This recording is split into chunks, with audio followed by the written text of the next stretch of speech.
Hari Raya Nyepi sering dijadikan paket promosi oleh pihak hotel untuk menarik wisatawan. Sebab Bali selalu menjadi pilihan untuk berlibur di saat cuti bersama Hari Raya Nyepi yang berbarengan dengan Hari Raya Idul Fitri oleh wisatawan domestik. Paket promosinya. Cok Pemayun mengatakan semuanya harus menghormati masyarakat Bali beragama Hindu untuk melakukan tapa berata penyepian agar nama nyepi tidak dijual. Untuk itu, Dispar Bali telah melakukan monitor pergerakan pariwisata dari H-7 Hari Raya.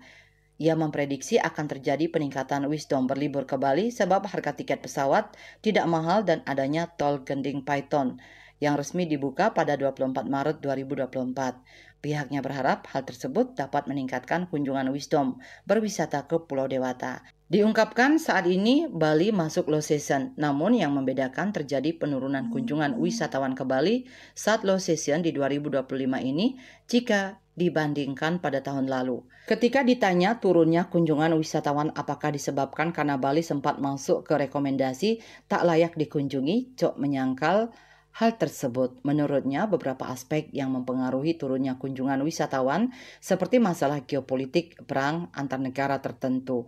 Ia berharap tahun ini harga tiket pesawat akan lebih terjangkau sehingga animo wisatawan untuk berkunjung ke Bali akan meningkat. Ketut Winata, Bali Post melaporkan.